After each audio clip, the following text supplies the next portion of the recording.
Setia Mulia. Education, Joseph M. Katz Graduate School of Business, University of Pittsburgh, PhD in Strategic Management.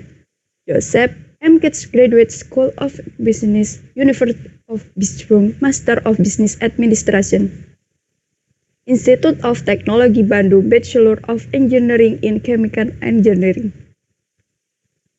Professional experience, Vice Rector for Research and Student Affairs, Assistant Dean for Operations and Research, Director of Academic, Director of Graduate Program, Director of Faculty Development, and Faculty Member in Universitas Prasetya Mulia, Jakarta. Lecturer in Universitas of Pittsburgh, Independent Business Owner and Consultant Jakarta, and British Petroleum Chemical Indonesia. Sangat luar biasa sekali ya Bapak Ibu sekalian. Oke, sebelum acara dimulai, sekedar mengingatkan kepada Bapak Ibu untuk mengisi daftar hadir yang sudah dikirimkan panitia melalui kolom chat, dan apabila nanti saat materi ada pertanyaan bisa diajukan melalui kolom chat atau bisa raise hand. Kini mari kita simak bersama pemaparan materi yang akan disampaikan oleh Bapak Franky Supriyadi, PhD, selaku Wakil Rektor 3 Bidang Riset Mahasiswaan Universitas Prasetya Mulia. Kepada Bapak Franky kami persilahkan. Baik, terima kasih Mbak Afifah dan Ibu Bapak sekalian, dengan senang hati dan saya berterima kasih bahwa ada kesempatan untuk bisa sharing atas apa yang ada dan dikembangkan di universitas sebagai bagian dari pengembangan pengetahuan, dan dengan para praktisi. Saya kira ini selalu menjadi hal yang sangat penting bagi kami, baik yang di dunia akademik maupun juga dengan bertemu dengan para praktisi yang tentu mengalami secara langsung persoalan-persoalan dalam konteks kita adalah persoalan-persoalan strategik yang penting untuk memastikan keberlanjutan dari perusahaan. Jadi kalau kita melihat bahwa perkembangan SIG sebagai salah satu produsen dan distributor semen dan produk turunannya yang terbesar, maka ini sesuatu yang sangat membanggakan, dan pengalaman-pengalaman untuk membawa perusahaan menjadi perusahaan terkemuka itu adalah satu hal, tetapi mempertahankan posisi itu, competitiveness yang sudah dibangun selama ini juga adalah hal yang lain, dan tentu tantangannya berbeda dari waktu ke waktu ya, karena kita akan melihat bahwa di dalam proses strategik tentu ini bukan hal yang statis, tetapi sesuatu yang dynamic sifatnya. Nah, oleh karena itu di dalam Learn and Share ini saya mengundang Ibu dan Bapak sekalian untuk ikut terlibat, tanya, memberikan komentar, memberikan opini ya, dari apa yang sudah dilaksanakan selama ini, dan juga apa yang sudah diupayakan sehingga keberlanjutan yang diupayakan oleh SIG ini dapat terlaksana dengan baik. Baik, Ibu Bapak, sebelum kita mulai, ada beberapa hal yang ingin saya sampaikan dalam bentuk polling. Mungkin kalau saya share satu polling kepada Ibu dan Bapak, bisa tolong diisi sebentar sebelum kita mendiskusikan lebih lanjut. Ya, saya coba share dulu. Ini polling kalau saya seperti kembali ke awal-awal ketika saya masih bertugas sebagai engineer, lalu menjadi orang pub, saya sebut ya. Jadi pub bukan yang seperti kafe, tetapi pub adalah pabrik. Jadi pabrik harus berjalan 24 jam, harus mengikuti shift dan tetap alert terhadap proses produksi. Ya, nah, sekarang kita masuk kepada satu manajemen strategik. Jadi strategic management proses, dan kita coba lihat dulu. Atas pertanyaan ini saya Ibu dan Bapak bisa coba mengisi. Saya coba launch dulu ya.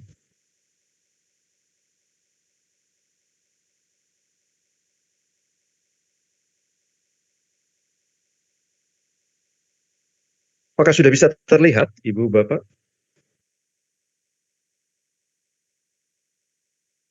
Sudah, Pak. Sampun, Bisa ya? Bapak. Oke.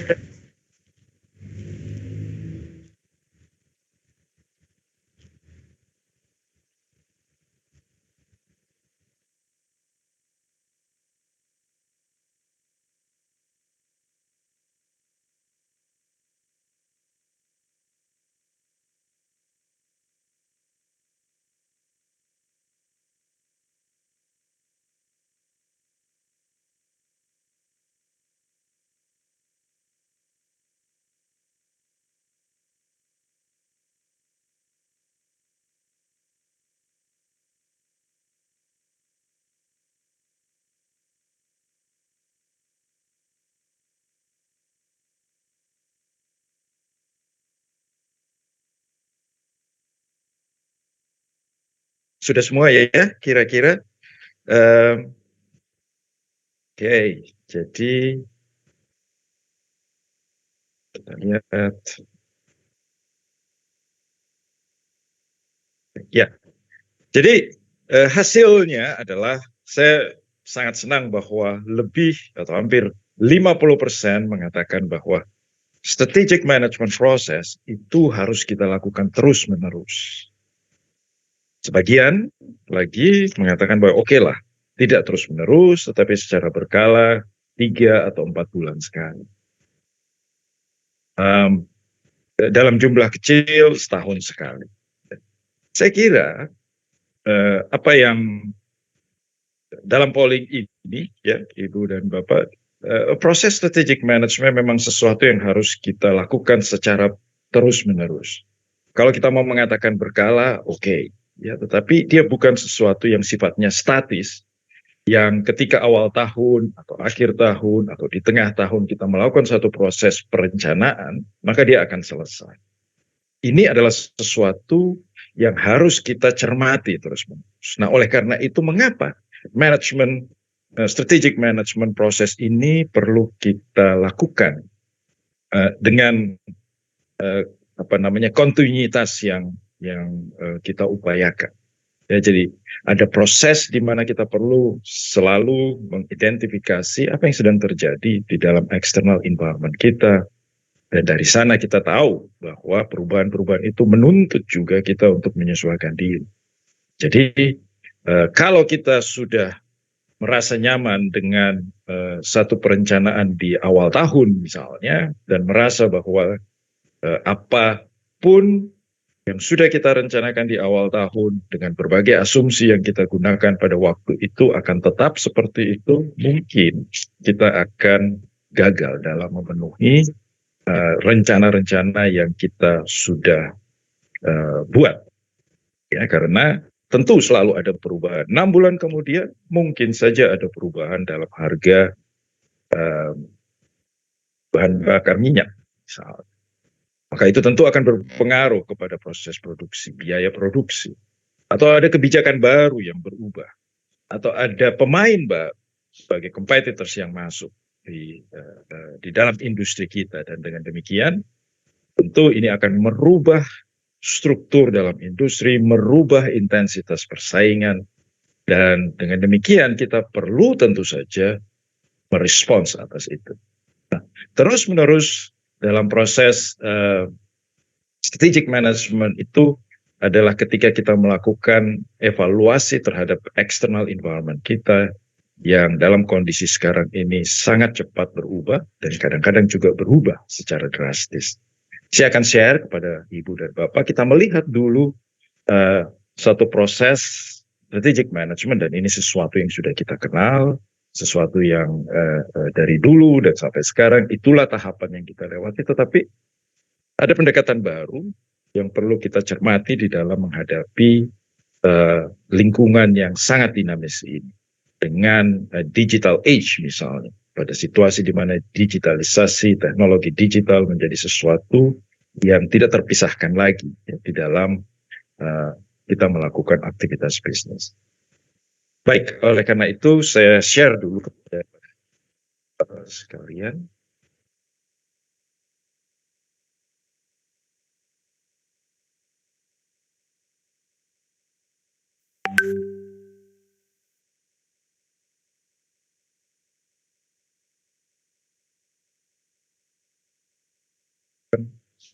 Ya.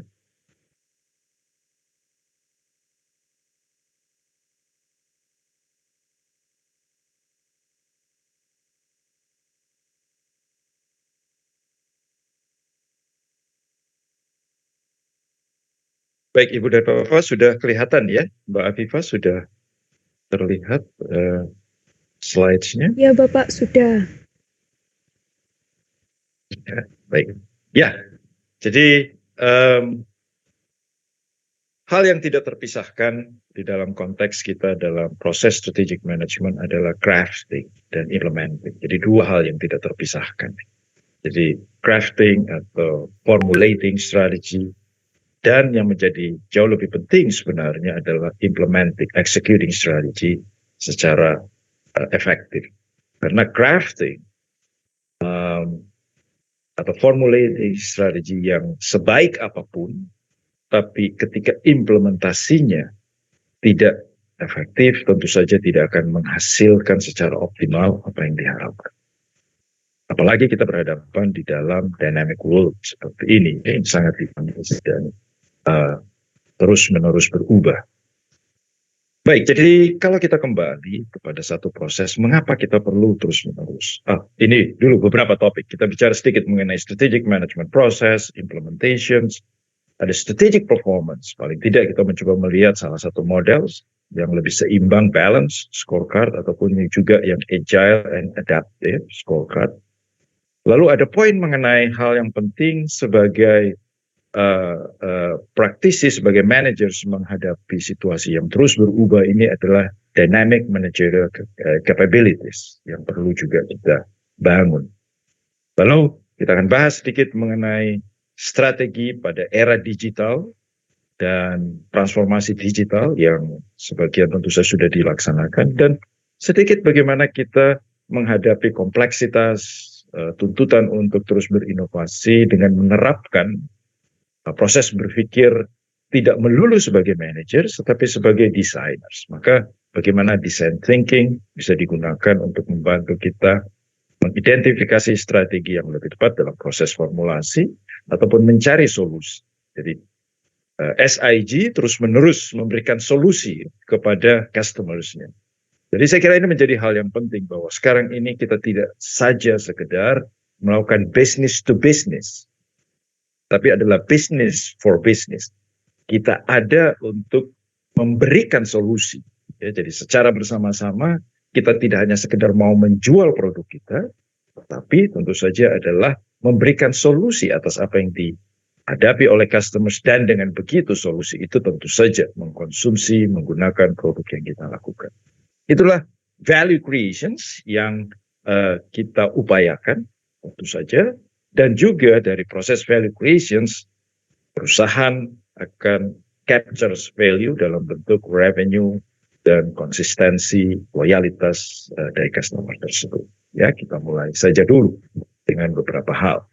Ini adalah proses yang tentu saja saya yakin Ibu dan Bapak sudah mengenal, tapi saya mengulang sedikit untuk mengingatkan kembali mengapa ini harus kita lakukan sebagai satu proses yang terus-menerus. Dalam proses pertama tentu kita perlu memahami apa dan di mana kita berada di dalam konteks persaingan itu. Ini yang kita sebut dengan strategic analysis. Ada input, memahami external environment. Industri kita bergejolak seperti apa? Intensitas persaingan yang disebabkan oleh competitors misalnya, yang disebabkan oleh suppliers, yang disebabkan oleh pembeli dan adanya bisa saja produk-produk pengganti. Samping itu kita juga perlu memahami dengan baik kita, sumber daya kita, kapabilitas kita itu seperti apa. Sudahkah kita mengeliminasi kekurangan-kekurangan? Sudahkah kita memperkuat dan terus memperkuat kekuatan-kekuatan yang menjadi sumber keunggulan kita?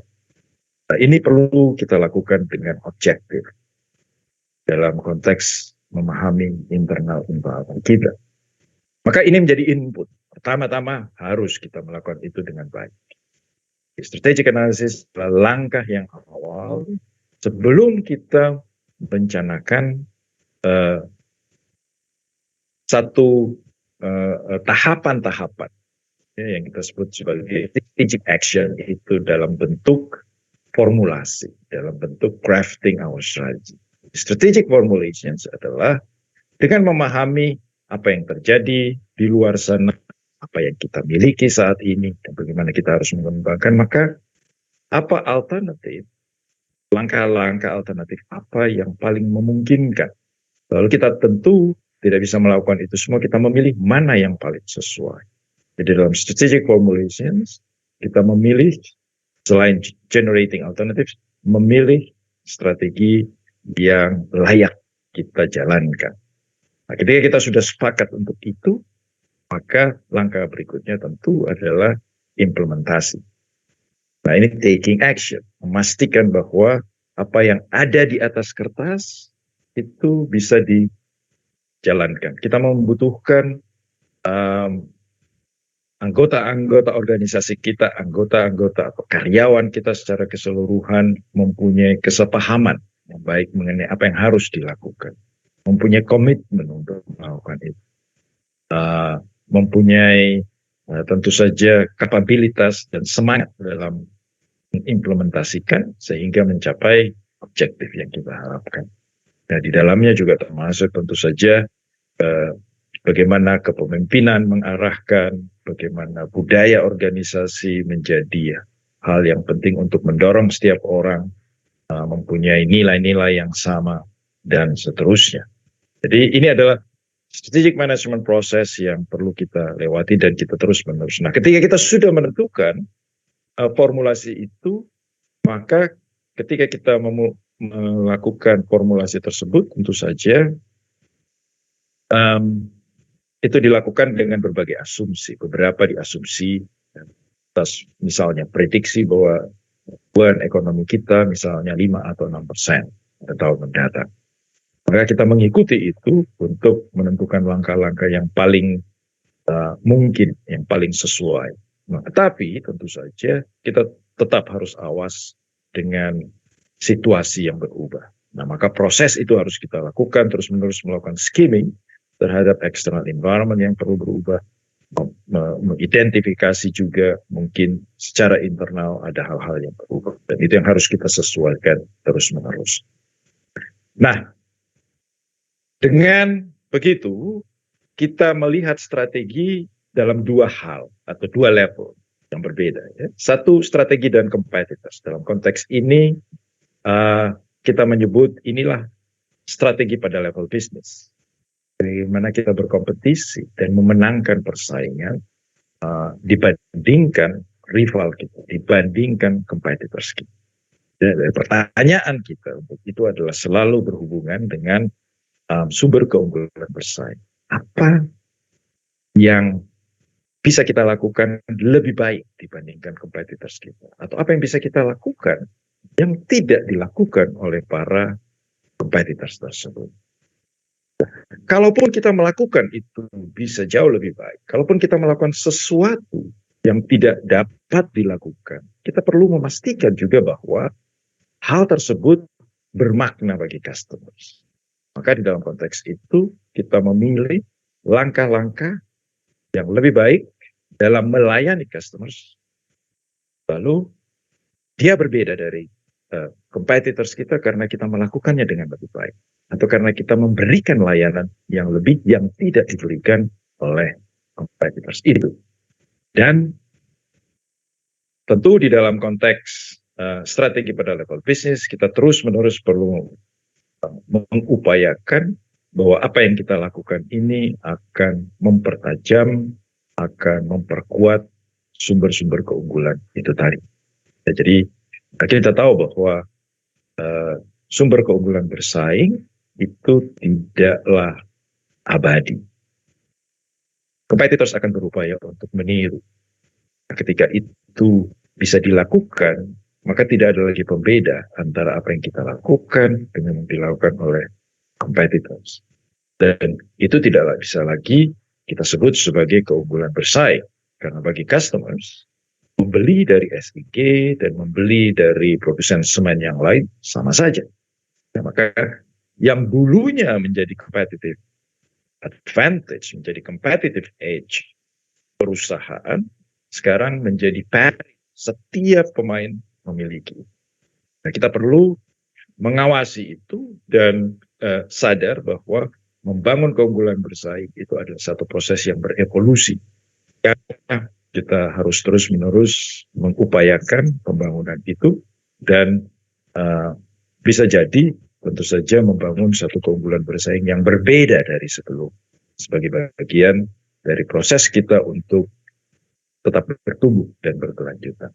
Nah, di satu sisi ada strategi pada level bisnis. Di sisi lain, kita juga berbicara tentang portfolio bisnis dalam upaya membangun valuasi yang semakin meningkat bagi perusahaan. Ini kita sebut dengan strategi pada level korporasi, corporate level strategy.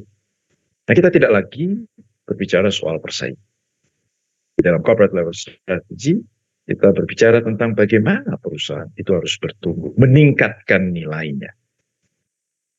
Ada waktu tertentu barangkali menurunkan, tetapi pada umumnya kita akan fokus kepada upaya-upaya untuk terus-menerus meningkatkan value perusahaan, memastikan keberlanjutannya, dan juga pertumbuhan yang kontinu itu tadi. Nah, bahwa perusahaan itu terus meningkat nilai, tetapi juga tidak hanya demi perusahaan, tidak hanya demi shareholders, tetapi create value for stakeholders, pada masyarakat sekeliling, pada pemerintah, pada karyawan, ya, dan keseluruhan stakeholders. Maka sustainability report dan sebagainya saya kira bagian yang untuk mengindikasikan bagaimana SIG misalnya create value for its stakeholders. Ya. Dan juga adalah upaya-upaya untuk mengidentifikasi di mana pertumbuhan terjadi dan bagaimana seharusnya kita bertumbuh. Perlukah kita bertumbuh sebegitu cepatnya? Perlukah kita mengatur kecepatan bertumbuh kita? Dengan cara apa kita mengatur? Pertumbuhan yang begitu cepat yang tidak diikuti dengan ketersediaan sumber daya yang memadai misalnya kadang-kadang menjadi bumerang. Ketika sebelumnya kualitas produk, kualitas layanan begitu baik, tetapi karena pertumbuhan yang begitu cepat tanpa diimbangi dengan ketersediaan sumber daya manusia misalnya dan sumber daya pendukung lainnya, maka kualitas layanan ataupun kualitas dari produk bisa saja menurun. Dan ini sangat mengecewakan tentu saja. Maka kita perlu mengatur dan memastikan bahwa pertumbuhan yang ingin kita upayakan itu memang juga sejalan dengan ketersediaan sumber daya, ketersediaan kapabilitas yang dibutuhkan sehingga kualitas dan fitur-fitur yang kita tawarkan sebagai value creation kita kepada customers bisa tetap dipertahankan dengan baik. Jadi ada dua level strategi, satu pada level bisnis itu tentang persaingan, dan satu pada level korporasi tentang pertumbuhan perusahaan, meningkatkan nilai usaha. Nah, oleh karena itu kita selalu mungkin bertanya, mengupayakan, lalu bagaimana kita menjalankan proses ini sehingga strategi kita memang sungguh berhasil. Di tengah-tengah dari diagram ini ada effective implementation. Dan effective implementations itu sesuatu yang sering sekali menjadi pembeda utama antara perusahaan yang berhasil dan perusahaan yang biasa-biasa saja. Perusahaan yang mediocre. Nah, tetapi effective implementations itu hanya bisa dilakukan ketika tadi kita melakukan proses sebelumnya, yaitu satu proses analisis dan formulasi yang baik. Nah, di dalam konteks ini, pada kotak-kotak di bagian bawah ini, di bagian tengah, pertama adalah profound understanding dari competitive environment. Jadi, external environment kita perlu kita pahami dengan sebaik-baik. Kita mengerti tentang tren yang sedang terjadi. Kita mengerti juga termasuk competitors langsung kita. Seberapa kuatnya ke mereka. Apa intensi mereka pada tahun-tahun mendatang. Apa yang akan mereka lakukan? Apa yang akan mereka upayakan ketika mereka bekerja sama misalnya dengan pemain dari multinational company? Apa yang mereka akan lakukan untuk memberikan solusi yang lebih baik kepada customers yang sekarang ini misalnya sedang kita layani. Itu juga tidak hanya soal competitors, walaupun tentu saja competitors adalah kekuatan yang paling dominan akan mempengaruhi lingkungan berkompetisi itu, tetapi juga apakah ada produk-produk komplementer misalnya yang bisa meningkatkan layanan dan solusi yang kita berikan. Teknologi, kondisi perekonomian misalnya, dan seterusnya. Ini adalah pemahaman yang baik yang perlu kita lakukan. Jadi profound understanding dari competitive environment.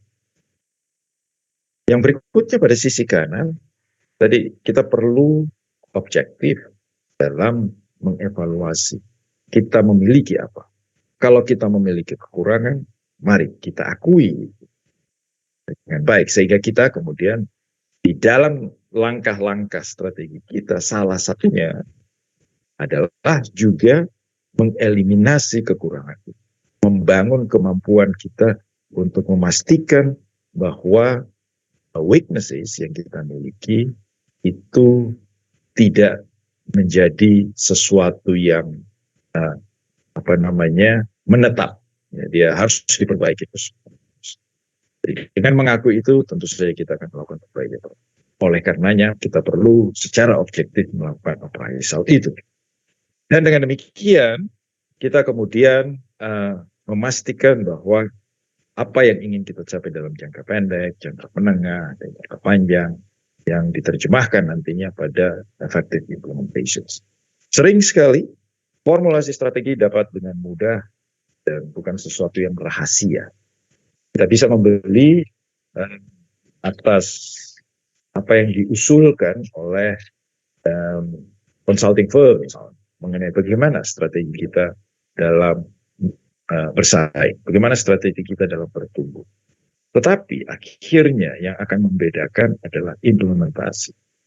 Dua perusahaan yang sama di dalam industri yang sama, dua perusahaan yang berbeda di dalam industri yang sama, bisa saja mempunyai formulasi strategi yang sama.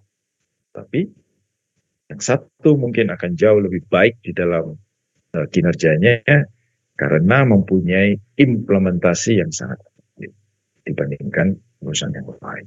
Ya, jadi pembeda sering sekali muncul bukan karena formulasi, tapi pada efektivitas implementasi. Nah, ini selalu menjadi penting bahwa para top management team, middle management team, management team mengupayakan bahwa implementasi ini bisa dijalankan dengan baik. Bukan hanya soal leadership-nya saja, tetapi berbagai hal pendukung, misalnya struktur yang tepat, kejelasan di dalam pembagian pekerjaan, komunikasi yang lintas functional bisa terjadi sehingga saling mendukung, komitmen yang semakin tinggi dan engagement dari para karyawan, sistem penghargaan, sistem remunerasi yang juga mendukung agar implementasi itu dapat dijalankan dengan sebaik-baiknya dan sebagainya. Itu menjadi penting untuk mendukung proses implementasi yang efektif itu tadi. Maka ketika kita mau mengidentifikasi dengan baik keseluruhan dari proses strategi kita, setidaknya kita perlu mempertimbangkan 5 elemen utama di dalam strategi ini. Dan kita sudah berbicara tentang external environment. Itu ada pada diamonds yang ada yang paling atas yang kita sebut dengan arena, memahami dengan baik di mana kita melakukan aktivitas itu. Jadi di dalam proses strategic management kita perlu memahami arena. Artinya kita tahu dengan baik, tadi dengan profound understanding dari external environment kita. Lalu pada diamond yang ada di bawah, berbicara tentang differentiators, adalah internal, ya, resources dan kapabilitas yang menjadi atau mendukung kita untuk bisa berhasil dalam persaingan tersebut, dalam menjalankan bisnis dan menjadi pilihan customers yang loyal. Bagaimana kita menangkan semua? Apakah dari layanan kita, dari apa yang menjadi komitmen kita, dari kemampuan kita untuk melakukan customisasi terhadap kebutuhan mereka atau creating a customized solutions bagi mereka. Harga bisa jadi salah satu yang juga menjadi pertimbangan, reliability, ya, dan berbagai hal. Nah, ini yang penting diupayakan oleh perusahaan. Lalu juga di dalam strategi formulasi itu, selain memahami arena dan differentiators itu tadi, kita perlu mengidentifikasi sekarang ini seberapa cepat dan apa langkah yang kita upayakan. Jadi staging pada diamond yang paling kiri itu bicara tentang langkah-langkah yang ingin kita upayakan tadi. Ada ekspansi, ada langkah-langkah yang berurutan yang akan kita lakukan, dan kecepatan itu semua ataupun merespons apa yang kita hadapi dari aktivitas yang dilakukan oleh entitas. Jadi satu sisi kita tahu, kita perlu tahu itu, kita perlu merumuskan itu di dalam formulasi tadi, dan kemudian dengan cara apa kita ke sana. Apakah kita mengandalkan diri sendiri? Apakah kita perlu mempunyai mitra melalui strategic alliances? Jadi dalam persaingan sekarang atau di dalam menjalankan bisnis dan berupaya untuk menjadi lebih baik lagi dalam memberikan layanan, kita tidak hanya berbicara tentang berkompetisi tadi, ya, menjadi lebih baik dengan competitors secara mandiri, tapi sering sekali dibutuhkan mitra agar keseluruhan layanan yang diinginkan oleh customers yang semakin demanding itu bisa dipenuhi dengan sebaik-baik. Sering sekali perusahaan secara mandiri sendiri begitu tidak memungkinkan untuk memenuhi tuntutan-tuntutan customers yang semakin demanding. Customers menginginkan produk yang berkualitas. Customers menginginkan bahwa delivery dalam waktu yang cepat dan tepat waktu. Customer menginginkan pembayaran dengan terms yang panjang dan sebagainya. Sering sekali itu semuanya bisa diupayakan ketika kita bermitra. Fokus kepada, sebagai produsen misalnya, kita fokus kepada menghasilkan produk berkualitas itu, mempunyai mitra yang kemudian mendistribusikan dan dengan lebih efisien dan efektif bisa memenuhi ketepatan waktu, fleksibilitas dalam pengiriman dan sebagainya. Jadi kita perlu juga melihat di dalam strategi itu dengan cara apa kita akan mencapai itu semua. Melalui satu joint ventures, melalui lisensi, dengan mengakuisisi, dengan membangun satu strategic alliances, itu adalah pilihan-pilihan yang perlu dipertimbangkan. Dan yang terakhir tentu saja, kita melakukan itu semua untuk create value. Yang paling tengah juga adalah capture value, adalah economic logic. Jadi dengan melakukan itu semua, memberikan nilai, create value for customers, solusi kepada customers selalu, itu semua, maka apa yang diperoleh sebagai return dari yang bisa diperoleh oleh perusahaan. Jadi ada economic returns. Jadi kalau kita bicara tentang business model, maka dia adalah business model yang seimbang, it's a balance antara create value for the customers and captures value for our firm. Jadi seimbang begitu. Kita tidak hanya memberikan nilai sesuatu yang bermakna kepada customers kita, kepada pelanggan kita, tetapi kita juga perlu memperoleh kembali, dan atas perolehan itulah aktivitas-aktivitas bisnis akan bisa kita teruskan, perusahaan bisa bertumbuh, perusahaan berkelanjutan, dan sebagainya.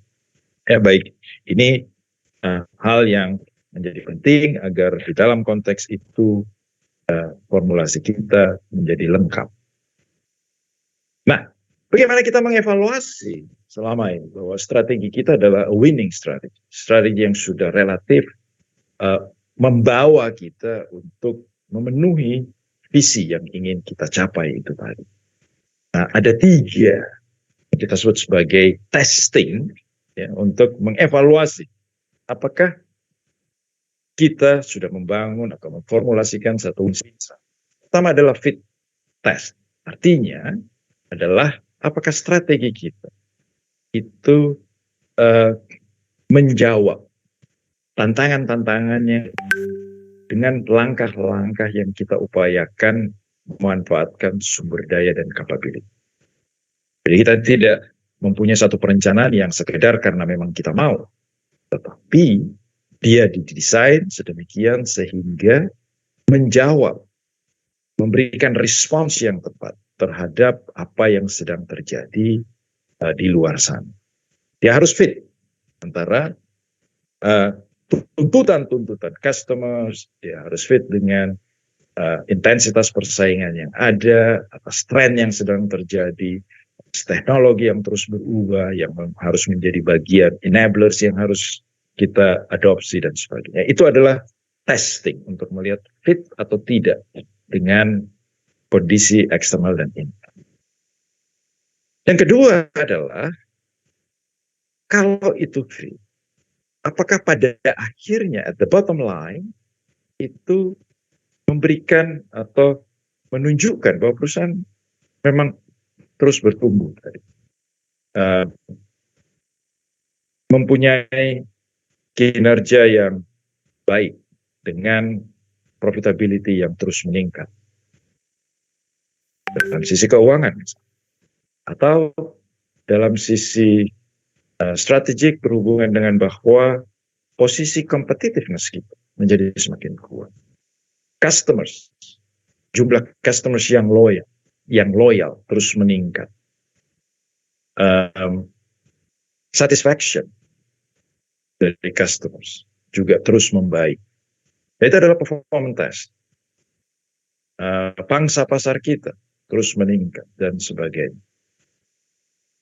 Maka strategi yang baik mengindikasikan bahwa indikator dari kinerja tersebut juga terus membaik.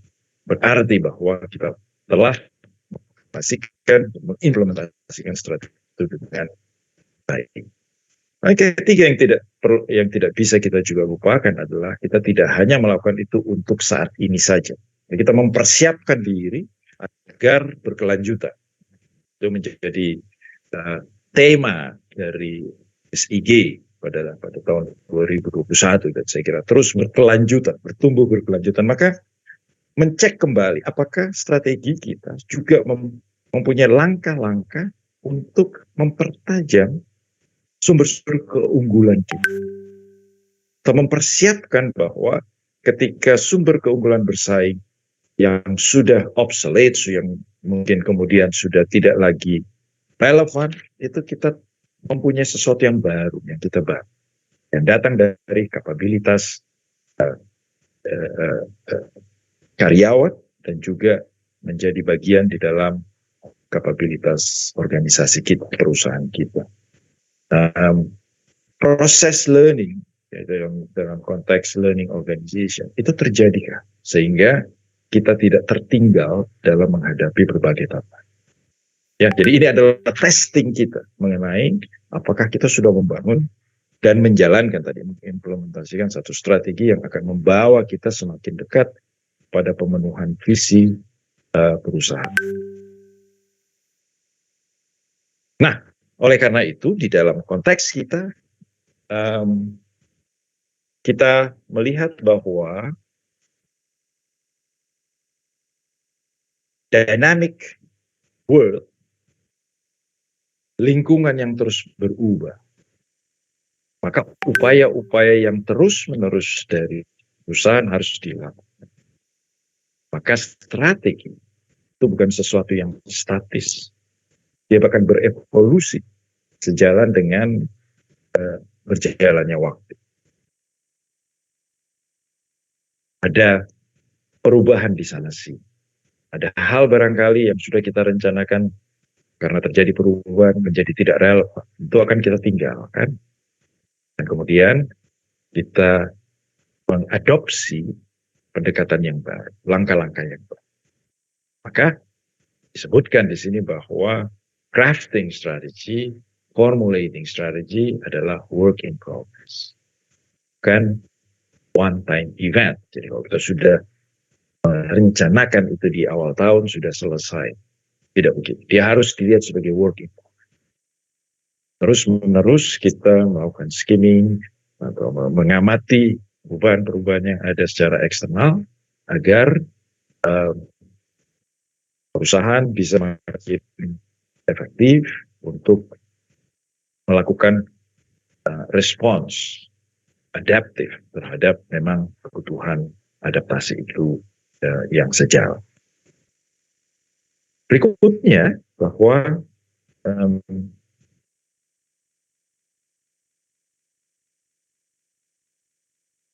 dengan demikian, karena ini adalah work in progress, maka pada akhirnya strategi yang direalisasikan oleh perusahaan itu terbentuk sebagian dari hasil analisis yang sudah kita lakukan misalnya pada awal tahun itu, sebagian datang dari proses learning by doing, beradaptasi terhadap perubahan itu. Ya, jadi ini yang akan kita bangun konsep strategi ini sebagai satu strategi yang dynamic, sesuatu yang tidak statis, adalah work in progress. Maka kita akan melihat perbaikan-perbaikan, perubahan-perubahan yang terjadi, kita respons terhadap itu. Oleh karena itu strategi yang kemudian kita realisasikan itu adalah gabungan sebagian dari apa yang sudah kita tetapkan di awal tahun misalnya, sebagian adalah hasil dari adaptasi kita dan learning by doing. Dengan berjalannya waktu, kita merespons terhadap perubahan yang ada dan kemudian menempatkan itu di dalam proses strategi kita. Secara umum bisa kita gambarkan dalam proses ini. Pada kotak biru itu adalah proses yang kita rencanakan di awal tahun. It's a planned, deliberate strategy. Satu proses proaktif kita lakukan sebagai bagian dari kita untuk mempersiapkan diri. Kita mau melakukan apa pada tahun-tahun mendatang. Jadi setelah melakukan strategic analysis, lalu kemudian kita mengatakan atas analisis kita, pengetahuan kita eksternal, pengetahuan dan juga hasil evaluasi yang objektif atas kondisi kita sekarang, maka kita merencanakan langkah-langkah kita ke depan. Ini yang kita sebut dengan deliberate strategy atau proactive element dari strategi. Tetapi kita paham tadi bahwa kondisi berubah dengan berjalannya waktu. Ketika kita merencanakan dengan asumsi pertumbuhan ekonomi 5 atau 6%, tetapi 6 bulan kemudian atau 3 bulan kemudian terjadi perubahan, maka kita perlu menyesuaikan. Maka dengan dasar tadi yang sudah tidak relevan, ada elemen dari strategi yang kita tinggalkan. That's abandoned strategy element.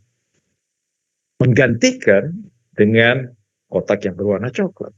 Ada new strategy element atau emergent atau sebagai bagian dari reaksi kita. The reactive element karena kita merespons, karena kita adaptif terhadap perubahan. Karena kita mengamati dan melihat ada perubahan. Dan perubahan itu signifikan, oleh karena itu kita perlu respons terhadap perubahan. Ya, jadi pada akhirnya, pada paling kanan yang berwarna hijau adalah bahwa apa yang kita realisasikan dari strategi itu adalah gabungan tadi dari apa yang sudah kita rencanakan, yaitu yang deliberate strategy tadi, dan juga emergent strategy yang muncul sejalan dengan adaptasi kita terhadap tuntutan-tuntutan yang ada di pasar. Ya, jadi itu proses kita dalam melakukan strategic analysis, evaluasi, dan juga melakukan implementasi dari strategi. Nah, saya ingin menggarisbawahi sedikit mengenai mengapa implementasi menjadi penting tadi, karena dia menjadi pembeda. Jadi kita mencoba melihat lagi mengapa hal seperti itu menjadi penting untuk kita jalankan dengan sebaik-baiknya, dan hal-hal apa saja yang perlu kita cermati di dalam proses implementasi ini. Nah, nanti kita akan kembali bahwa bagaimana kita membangun strategi itu sendiri di dalam masa dengan kondisi yang begitu dinamis. Kadang-kadang kita bisa kategorikan sebagai turbulensi, adanya perubahan-perubahan yang mendisrupsi proses di dalam strategi itu sendiri. Dan kita kembali nanti kemudian. Nah, mari kita lihat mengenai bagaimana implementasi strategi itu sendiri. Yang pertama tentu kita perlu memahami bahwa implementasi adalah operations driven. Yang dikelola itu bukan hanya business process, tetapi juga orang. Jadi semua pihak menjadi terlibat dalam proses implementasi strategi. Implementasi strategi bukan hanya tanggung jawab segelintir pihak saja. Ya, dia operations driven. Action yang dilakukan bersamaan dengan pada saat kita menjalankan aktivitas-aktivitas. Formulasi kita lakukan sebelumnya. Dia ada di atas kertas. Itu adalah bagian dari intellectual exercise gitu.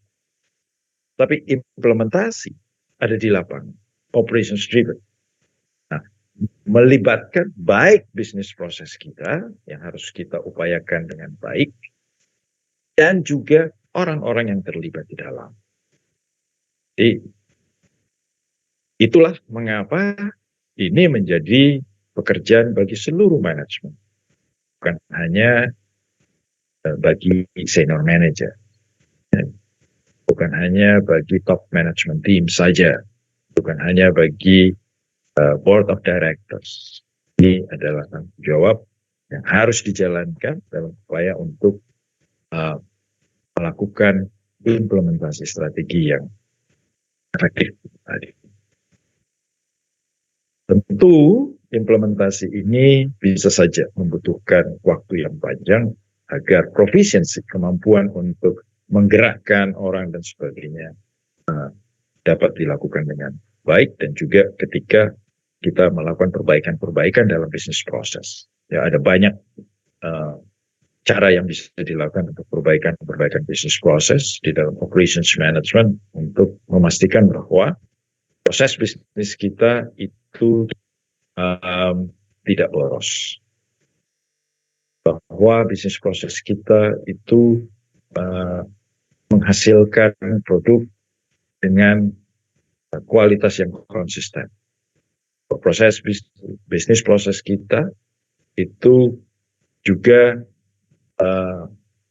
dikelola sehingga sistem distribusinya tidak mendadak dan dengan demikian membutuhkan biaya yang relatif tinggi dan sebagainya. Nah, ini semua kita bisa diskusikan lebih banyak pada sisi operations management.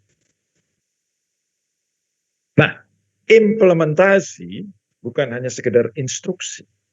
Implementasi adalah upaya-upaya kita untuk membangun komitmen, taking action, tapi juga adalah mau melakukan perubahan dibutuhkan. Dan berorientasi pada performance. Bukan hanya sekedar menjalankan, tapi dengan menjalankan itu semua, apa hasil dari, oleh karena itu kita perlu mengevaluasi, mengukur, apa hasil dari implementasi itu. Bagaimana kinerja kita. Jadi berhubungan dengan komitmen kita untuk taking action, komitmen kita untuk melakukan perubahan-perubahan yang diperlukan. Terutama misalnya kalau nanti kita bicara tentang digital transformation. Itu bukan hanya soal digitalisasi teknologinya kita terapkan, tapi menyangkut juga transformasi. Kata transformasi menjadi lebih penting atau lebih dominan akhirnya. Nah, menyangkut perubahan. Dan mengelola perubahan menjadi bagian yang tidak terpisahkan lagi tentu saja di dalam strategic management process. Ya, dalam implementasi perlu terus-menerus kita pastikan komitmen itu terbangun untuk melakukan aktivitas untuk taking action, merespons perubahan, dan juga memastikan kinerja yang baik. Jadi ini adalah framework kita dalam implementasi, yaitu memastikan adanya perilaku-perilaku yang mendukung di dalam implementasi tersebut. Jadi pastikan bahwa ketersediaan mekanisme agar komitmen itu untuk melakukan, untuk berubah itu tersedia. Ini adalah bagian dari proses baik sebagai seorang leaders maupun juga sebagai seorang manager. Jadi sebagai implementers di dalam strategi, setiap management team perlu memastikan bahwa dia memberikan arah, making things happen as a leader, tapi juga memastikan bahwa itu dicapai dengan efisien, dengan tepat waktu, dengan memastikan bahwa tidak ada pemborosan. Jadi happen it right adalah bagian tugas sebagai seorang manager. Ya, ini framework kita di dalam melakukan implementasi strategi, sehingga pembeda itu tadi bisa kita pertahankan, walaupun competitors mempunyai formulasi strategi yang sama, tetapi pembeda utama ada pada efektivitas kita dalam mengimplementasikan formulasi strategi tersebut.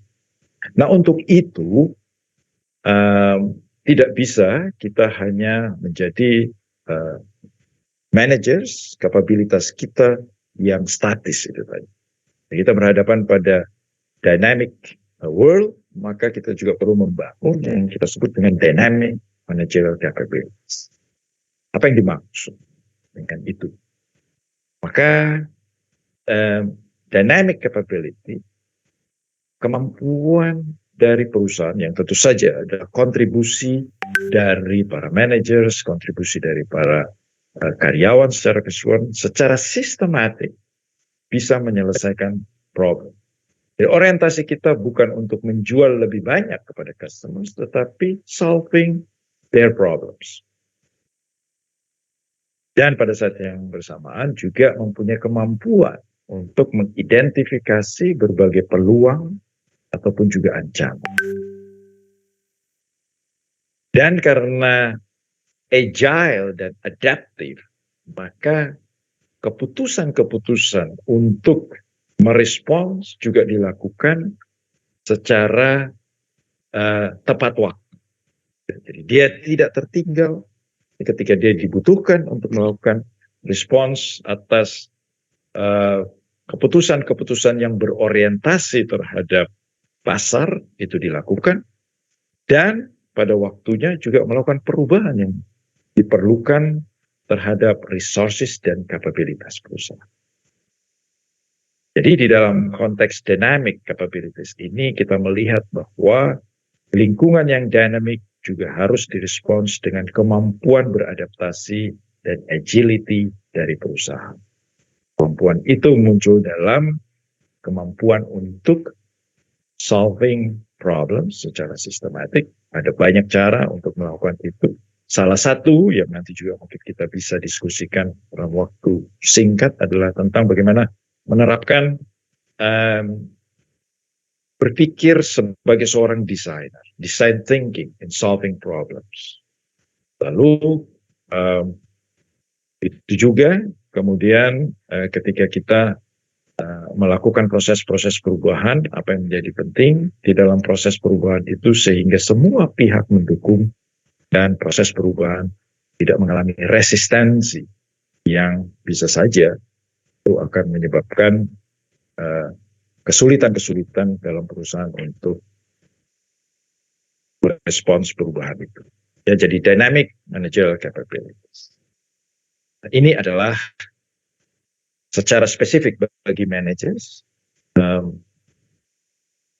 kemampuan dari para managers untuk identifikasi dan mengupayakan tadi dalam prosesnya competitive advantage. Dan competitive advantage tadi bukan sesuatu yang statis, bukan sesuatu kalau kita sudah capai maka dia akan abadi sifatnya. Jadi di dalam industri yang berbeda tentu saja sumber-sumber keunggulan bersaing itu berbeda. Tetapi dalam industri yang sama, dengan berjalannya waktu, keunggulan bersaing itu juga bisa berubah sejalan dengan tuntutan-tuntutan pasar, sejalan dengan seberapa baiknya competitors bisa menyamai dan menawarkan perbedaan-perbedaan itu kepada customers, maka itu semua menyebabkan adanya evolusi di dalam competitive advantage itu tadi.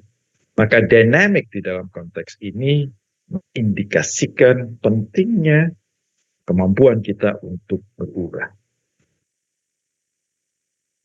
memperbaharui kompetensi kita, sehingga kita tetap relevan ya dengan apa yang sedang terjadi di dalam bisnis kita. Jadi dynamic berarti bahwa kita menjaga relevansi kompetensi kita, menjaga relevansi sumber daya yang kita miliki, sejalan dengan perubahan-perubahan yang terjadi di dalam lingkungan bisnis yang kita hadapi itu tadi. Dan kapabilitas dalam konteks ini adalah bahwa kemampuan yang tadi bahwa mau berubah karena dia dynamic, tetapi juga mempunyai kapabilitas di dalam perusahaan itu untuk mengambil keputusan-keputusan, untuk melakukan adaptasi, mengintegrasikan, melakukan rekonfigurasi kembali dari sumber daya dan kapabilitas itu tadi. Jadi kita kembali kepada konteks bahwa dynamic managerial capability sesuatu yang tidak bisa kita abaikan begitu saja. Kita harus membangun. Setiap perusahaan yang ingin berkelanjutan tentu harus mampu memproses dan memperbaharui kompetensinya dalam upaya merespons perubahan itu sendiri. Oke, baik. Jadi itu adalah kapabilitas yang menjadi tuntutan sekarang ini bagi para managers. Nah, tadi kita juga sudah menyinggung sedikit bahwa di dalam proses strategi kita perlu mempunyai indikasi bagaimana kita mengukur kinerja. Jadi apakah strategi kita ini dari pengukuran itu, jadi performance test tadi itu memang unggul, menunjukkan bahwa kinerja kita memang sudah baik ya atas hasil dari formulasi dan implementasi strategi kita. Nah, saya hanya ingin menggarisbawahi dua hal saja yang berhubungan dengan strategic performance itu sendiri. Bagaimana kita mengukur itu. Ibu dan Bapak juga mungkin sudah mengenal dengan scorecard seperti ini ya, disebut dengan balance scorecard yang diperkenalkan oleh Kaplan dan Thornton dan Kaplan. Idealnya adalah bahwa kinerja kita tidak diukur hanya atas dasar apa yang kita hasilkan secara finansial. Jadi pada kotak yang paling atas ada finansial, tentu itu tetap menjadi relevan. Seberapa baiknya kita menghasilkan nanti adalah valuasi ya, kepada shareholders. Tapi finansial adalah pengukuran masa lampau. Bahwa tahun lalu pun tahun ini kita mempunyai kinerja finansial yang baik, tidak menjamin bahwa pada masa mendatang kita juga akan bisa membukukan kinerja finansial sebaik apa yang sudah kita capai.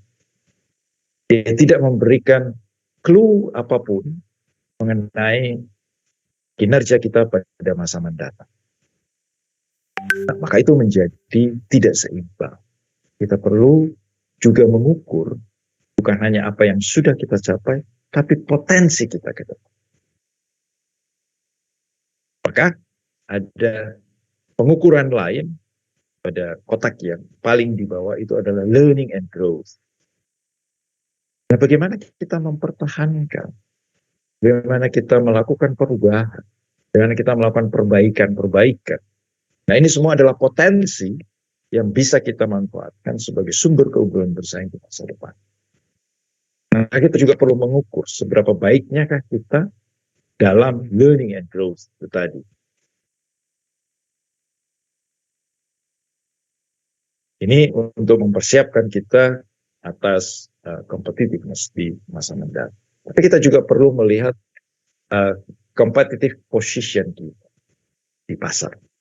Kita mengukur dalam konteks customers pada kotak yang paling kiri. Di mata customer, seberapa baiknya kita? Apakah dia menjadi top of mind? Bagaimana posisi kita di pasar? Sekarang tentu saja SIG adalah pemain terbesar, mempunyai pangsa pasar kurang lebih 50%. Itu adalah satu capaian yang sangat baik. Dan bagaimana tentu saja melalui capaian yang sudah ada bisa kita tingkatkan. Jadi tidak hanya memikirkan tentang profitability yang terus meningkat, tetapi juga bagaimana meningkatkan pangsa pasar. Melalui tentu saja kinerja yang jauh lebih baik dibandingkan apa yang ditawarkan oleh kompetitor. Melalui perbaikan yang juga kita upayakan dengan internal business process pada kotak yang paling kanan, agar melalui internal business process yang juga semakin membaik, kita bisa mengurangi pemborosan. Kita bisa meningkatkan ketepatan layanan pada customers, sehingga loyalitas meningkat, sehingga satisfaction dari customers juga terus membaik. Nah, itu semua saling berhubungan, dan itulah yang kita upayakan di dalam model balance scorecard itu. Ini adalah satu pengukuran yang sudah lazim, yang kira saya Ibu dan Bapak juga mengenal ini. Sangat awal sudah diperkenalkan oleh Kaplan dan Norton. Nah, tapi dengan berjalannya waktu kita bisa melihat adanya scorecard yang mengadopsi agility dan adaptations.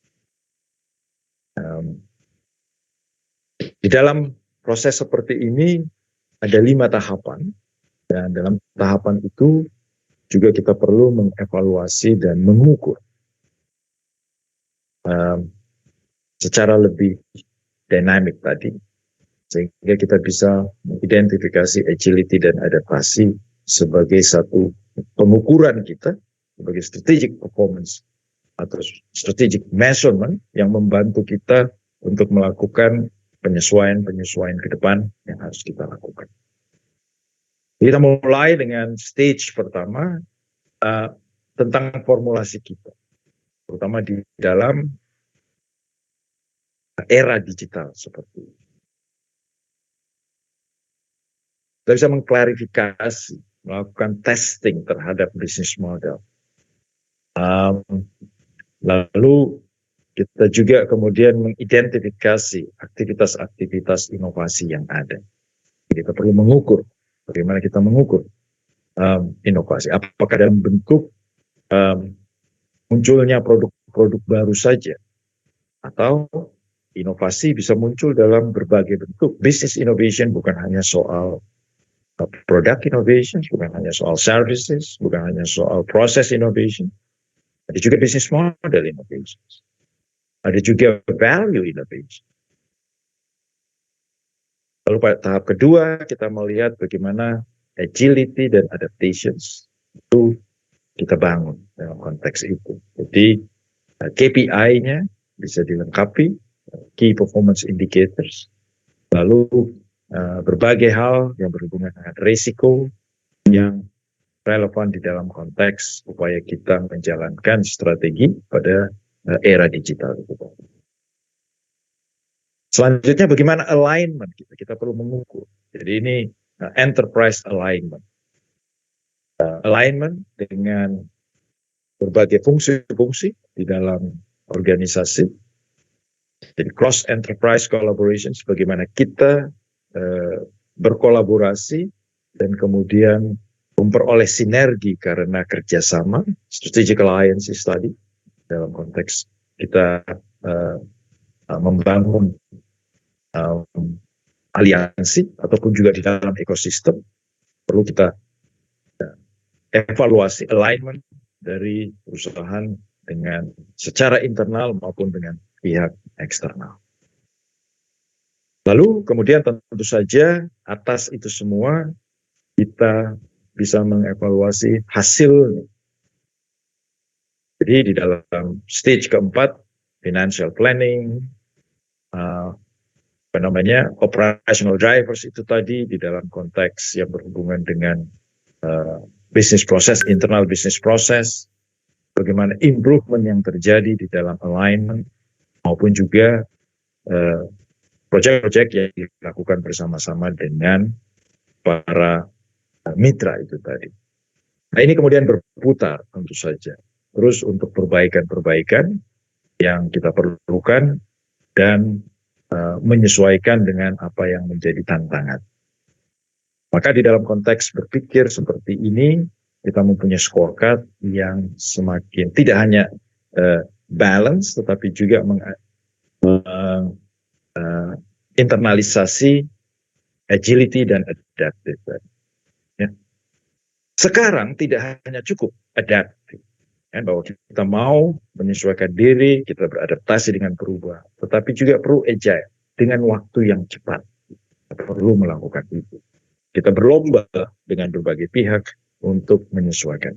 Semua perusahaan juga berupaya untuk adaptif. Tetapi siapa yang lebih cepat dalam konteks itu? Siapa yang lebih dahulu yang bisa melakukan? Jadi agility menjadi hal yang juga perlu dibangun dalam konteks itu. Jadi dia menjadi menjadi pasangan yang tidak terpisahkan. Ya, agility dan adaptif itu tadi. Agile dan adaptif. Oke, mari kita lihat di dalam era digital, strategi itu adakah digital strategy secara spesifik di dalam konteks digitalisasi? Nah, memang yang paling pertama perlu kita identifikasi bahwa kita perlu membangun arah sebenarnya. Ya, jadi bukan soal mengimplementasikan atau menggunakan berbagai teknologi digital, tapi arah mau kemana dengan teknologi yang memungkinkan kita melakukan banyak hal sekarang.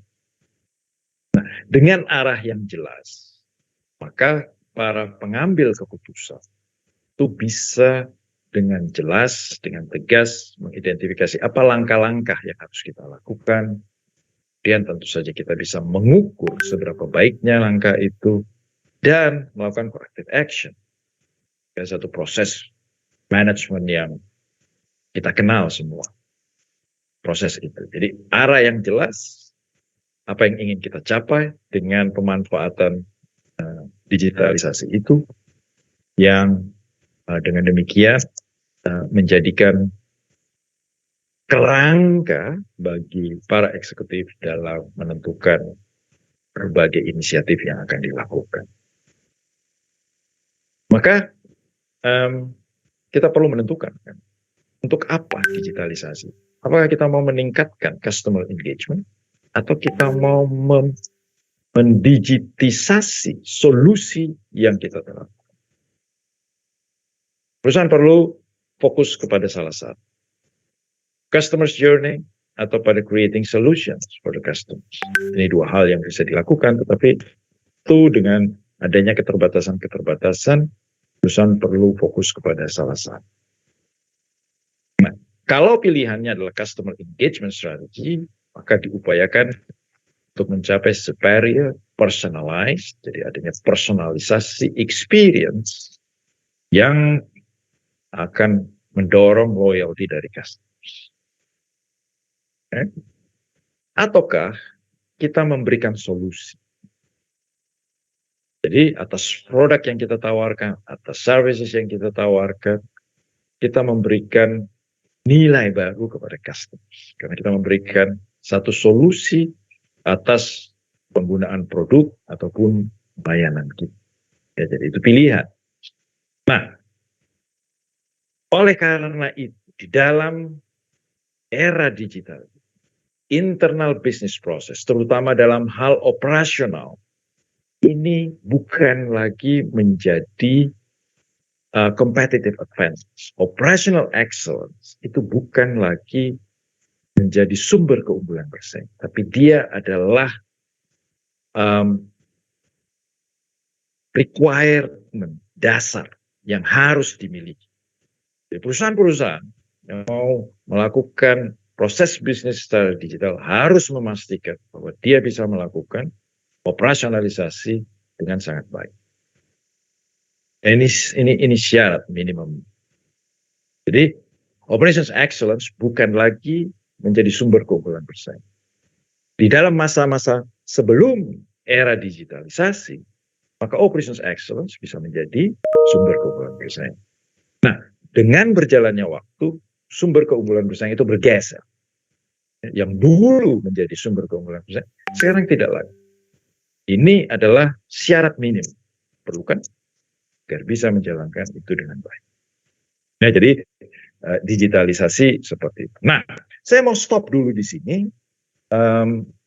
Kira-kira masih ada waktu 10-15 menit ya. Mbak Afifah, saya ingin sharing sedikit dulu mengenai kurang baik, 10 menit lagi. Sebentar saja. Ya, baik.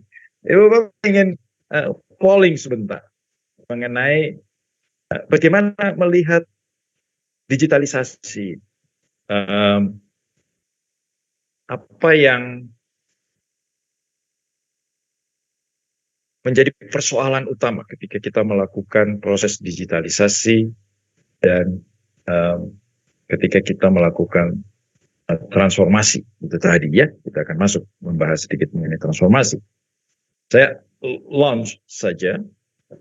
Menurut Ibu dan Bapak sekalian, apakah tantangan terbesar dan proses digitalisasi, transformasi digital itu tadi adalah persoalan teknis yang kita hadapi.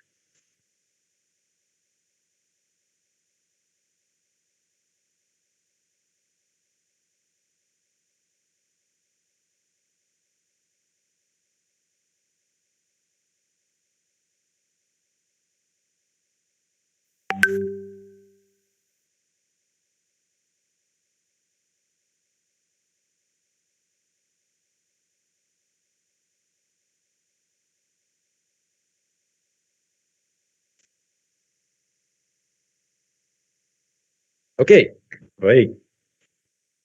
Sebagian besar, 58%, saya ikut saja, lalu kemudian, ya, 56%. Ini Ibu dan Bapak, Mbak Afifah bisa dilihat ya, ini resultnya ya. Atau Bisa Bapak. para respons yang ada, bisa ya. Itu 54% mengatakan ya technical challenge, tentu saja tantangan teknis itu tentu ada bagian, tetapi bukan yang utama ya. Jadi apalagi sih selain technical challenge itu, 48% mengatakan ya memang technical challenge. Ya, pada dasarnya yang mengatakan wow, statement ini tidak sepenuhnya benar gitu ya. Mungkin ada dari para peserta, Ibu dan Bapak yang bisa respons, yang terutama menjawab false. Mengapa false? Mengapa salah statement ini?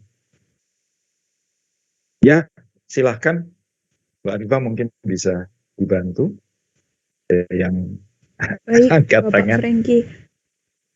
Pak Yusuf ya. Silakan Bapak Ibu insan SIG. Pak Yusuf ya, Bisa ada Pak Yusuf raise hand. ini. Ya, ini Baik. ada Bapak Ya, Yusuf Pak Yusuf Afandi. ya. Ya Pak Ya, Franky. Pak Yusuf, silakan Pak Silakan Yusuf. Bapak Yusuf. Baik, Pak. Selamat pagi, sehat selalu. Selamat pagi, selamat pagi. Iya, saya punya Ya, teman sama-sama. di universitas itu Pak Yusuf juga namanya. Mungkin komite audit itu. Iya. Komite audit di Iya. kuliah gitu ya, universitas itu. Baik. Mohon Pak iya, izin. iya. Jadi memang kalau Ya, gimana Pak Yusuf? digital transformation pada awalnya memang kita kalau lihat secara sekilas memang dia adalah teknik, karena dia merupakan kayak alat perangkat keras gitu ya, perangkat lunak seperti itu ya. Itu lebih ke teknis. Kemudian bagaimana teknis itu bisa bekerja, pasti ada pemrograman. Apakah cukup digital transformasi dengan pemrograman dan hardware, software? Tidak. Karena dalam digital transformation itu pasti ada suatu intelijen ataupun sesuatu tata cara bagaimana menyajikan itu menarik, pertama. Kedua, bagaimana dengan digital transformation tadi kita lebih lebih smart gitu ya, menunjukkan itu kan bukan teknik gitu, tapi dia ada melakukan suatu hasil pemikiran strategik juga. Itu bagaimana kalau itu untuk pemasaran, itu bagaimana ini menarik kepada customer, bagaimana ini bisa semua customer itu melihat gitu ya, bagaimana terkait informasi ini bisa nyampe dengan baik customer maupun kepada karyawan atau petugas pemasaran gitu ya. Jadi bukan hanya itu aja, tapi bagaimana kita juga strategi kita bisa bersaing gitu ya, sesama pengguna digital transformation gitu ya. Iya.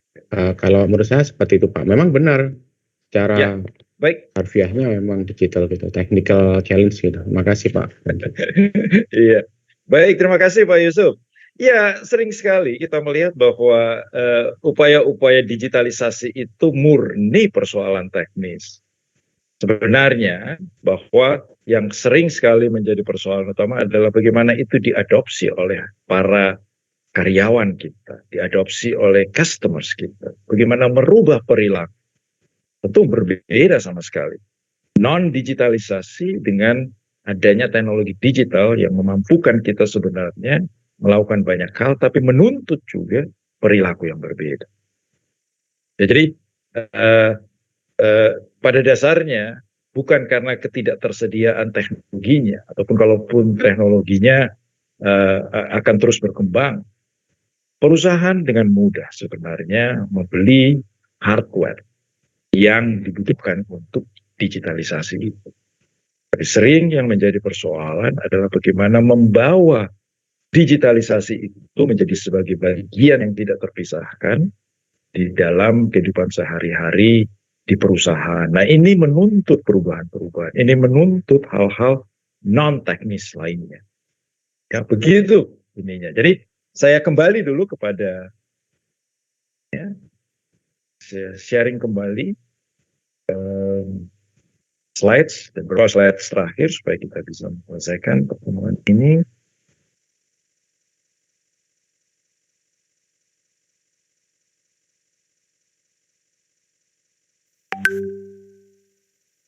Ya, sudah dilihat bahwa dalam digital transformation sebenarnya tidak hanya soal digital capability. Digital capability adalah teknis, tapi juga leadership capability yang memungkinkan melakukan proses perubahan tadi secara sistematik. Profitability tadi disebutkan oleh Pak Yusuf juga. Bagaimana kemudian teknologi itu memberikan kontribusi profitability kepada perusahaan ketika melayani dengan lebih baik customers. Jadi satu sisi ada sisi teknis digital capability tadi, tapi juga ada sisi lain non teknis tadi yang membutuhkan leadership dan driving organizational change. Gitu. Ya, jadi itu yang kita harapkan di dalam proses transformasi, dan itu biasanya menjadi persoalan terbesar adalah non technical itu tadi. Nah, ini di dalam artikel terakhir yang nanti kita bisa bahas lebih jauh, tapi intinya sebenarnya mau mengatakan bahwa kalau kita mau membangun digital capability itu tadi adalah elemen-elemen apa yang harus ada di sana. Selain digital platform yang ada paling bawah, tapi juga kita perlu mengupayakan di dalam konteks itu penyesuaian bisnis model jika diperlukan. Bagaimana kita tadi nanti akan fokus kepada customers maupun employee experience dalam memanfaatkan teknologi ini. Bagaimana kemudian teknologi itu juga membantu di dalam operasi. Jadi ini adalah elemen-elemen dalam digital capability. Ya, tapi tidak hanya digital capability yang teknis yang kita perlukan, tetapi juga adalah penyesuaian yang dilakukan melalui proses leadership dan melakukan proses perubahan, menyesuaikan diri, merubah diri dalam memanfaatkan teknologi tersebut. Nah, ini sesuatu yang tentu sangat singkat ya dalam waktu yang kita punyai sekarang ini, tapi kita bisa berbicara banyak sebenarnya tentang digital transformation ini. Ini sesuatu sebagai pengenalan saja dulu di bagian kita. Nah, di dalam konteks digitalisasi tentu kita bisa menggunakan sekarang dan melakukan analisis terhadap data dalam jumlah yang begitu besar dan yang memberikan insight bagi kita. Maka perusahaan juga perlu membangun kapabilitas dalam mengelola big data itu tadi. Mulai dari akuisisi, lalu kemudian teknik untuk menganalisis dari data-data tersebut, statistical tools apa yang digunakan, menggunakan nanti untuk insight dengan systematic reasoning, model yang bisa digunakan untuk melakukan prediktif ataupun memberikan preskripsi, lalu kemudian multiple type of data, macam-macam yang bisa kita peroleh sumbernya yang relevan untuk operations atau produksi, berbeda dengan sumber-sumber data yang akan kita gunakan untuk mengevaluasi kinerja penjualan kita. Tapi tentu saja big data bukan hanya soal numbers, tetapi juga memahami dengan baik aspek bisnis perusahaan. Jadi dalam konteks itu tadi juga ada business model kita, supaya kita memahami dengan baik data-data itu memberikan informasi apa. Dan juga kemampuan untuk mengkoordinasikan berbagai sumber daya itu tadi dan penggunaannya untuk memastikan bahwa teknologinya bisa digunakan yang didukung oleh kultur, didukung oleh skills, didukung oleh komitmen dari para aktor di balik itu, yaitu para karyawan, kita semua yang ada di dalam perusahaan. Nah, yang terakhir yang ingin saya sampaikan adalah mengenai bagaimana kita menghadapi semua kompleksitas ini. Pendekatan kita sekarang dilihat kadang-kadang menyelesaikan satu persoalan, tetapi menimbulkan persoalan pada situasi ataupun pada aspek yang lain. Tidak secara holistik. Jadi ini adalah satu thinking approach sebagai pengambil keputusan di dalam strategic management, di dalam strategi yang akan menentukan keberlangsungan dari organisasi kita, yang akan menentukan keberlangsungan dari unit kerja kita. Ya. Maka saya hanya mau menggarisbawahi hal ini, bahwa ketika kita berpikir menggunakan design thinking, yang pertama-tama dalam purpose itu tadi, di namanya baris yang pertama adalah kita berpikir tentang para pengguna kita. Creating solutions bagi mereka, bukan pertama-tama atas shareholders. Jadi kalau kita bedakan dalam managerial thinking dan design thinking, kita mencoba melihat itu. Fokus kita ada pada users.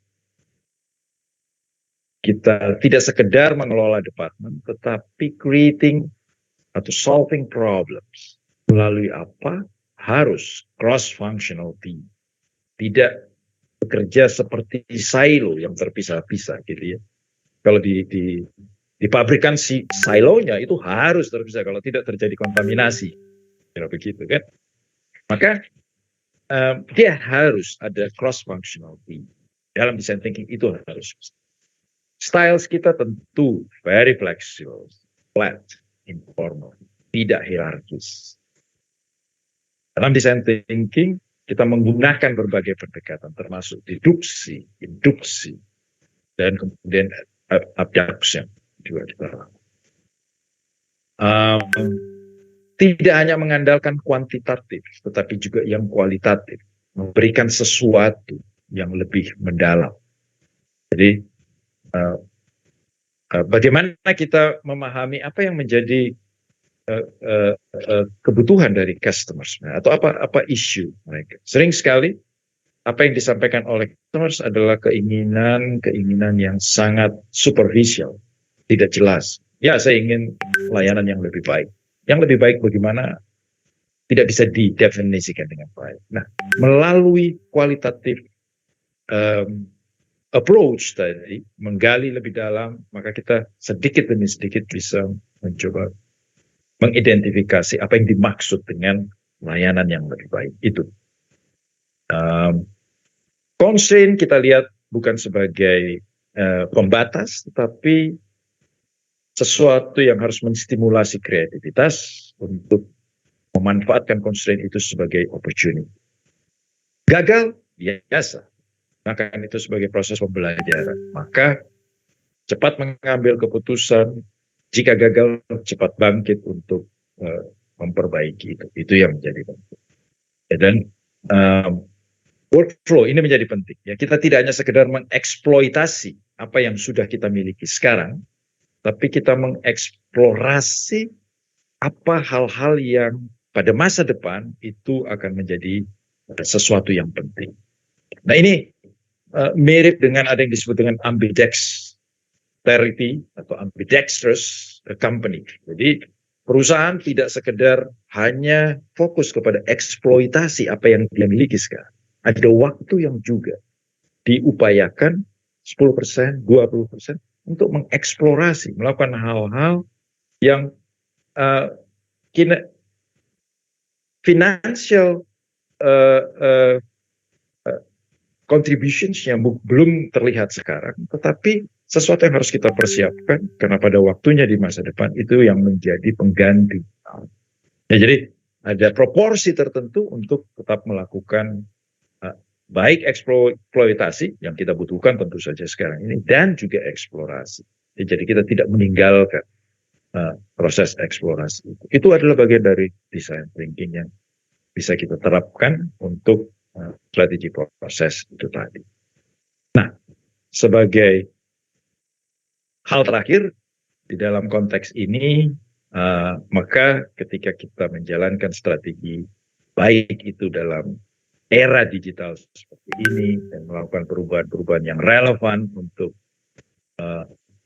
mentransformasikan diri kita, maka kita tidak bisa memisahkan sebenarnya proses executing atau implementing tadi dengan crafting atau formulasi.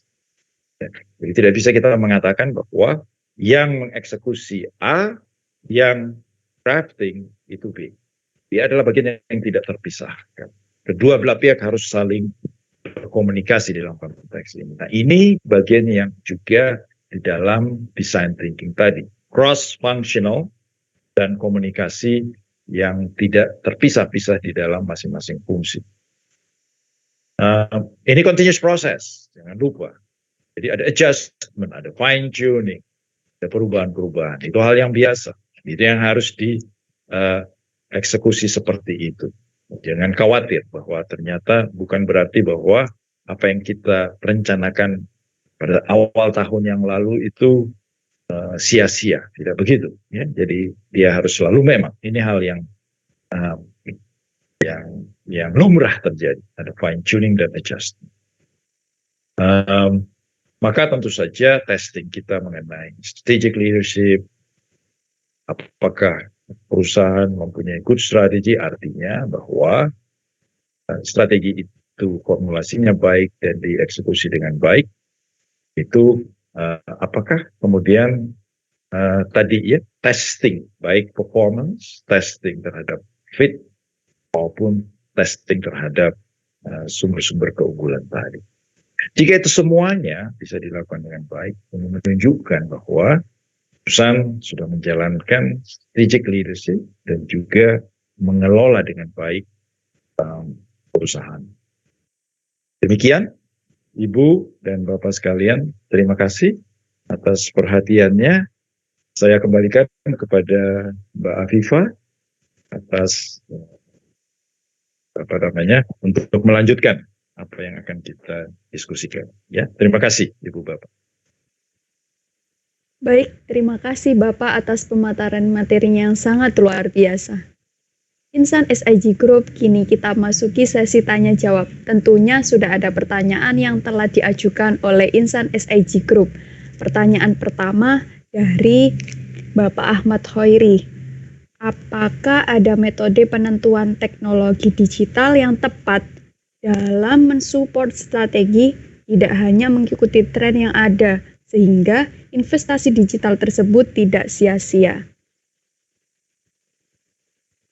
Bapak Franky. Baik Pak Hoiri, pertanyaan yang sangat relevan dan sangat baik, karena sering sekali kita mengikuti arus ya, bahwa dan di dalam bisnis saya kira imitasi itu luar biasa, karena apa yang dilakukan oleh kebanyakan orang adalah A, maka banyak sekali kita merasa kita juga harus mengikuti dengan langkah A tersebut.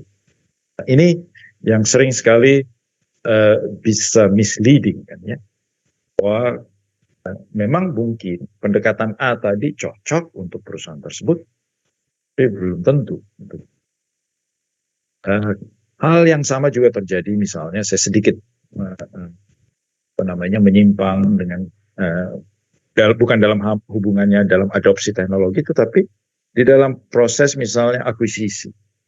Jadi sering sekali terjadi gelombang akuisisi karena satu perusahaan yang dominan melakukan akuisisi dan perusahaan-perusahaan lain merasa harus juga melakukan akuisisi terhadap perusahaan-perusahaan yang menjadi pelengkap.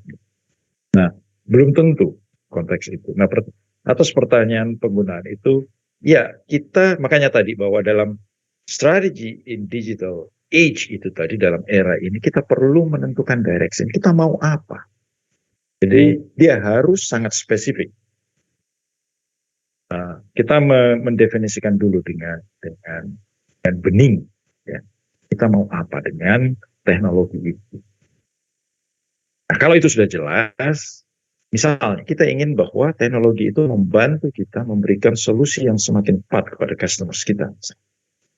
Nah, atas dasar itulah kemudian diidentifikasi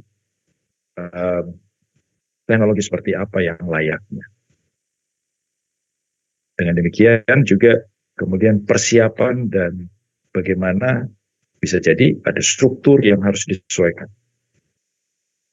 Maka ketika kita sudah menentukan tadi direction tadi ya, maka kita bisa dengan lebih tepat mengidentifikasi investasi tentu saja dalam hal teknologinya, memastikan kita membangun kapabilitas digital tadi, dan juga memastikan bahwa organisasi ini siap untuk mengadopsi itu tadi. Ingat bahwa juga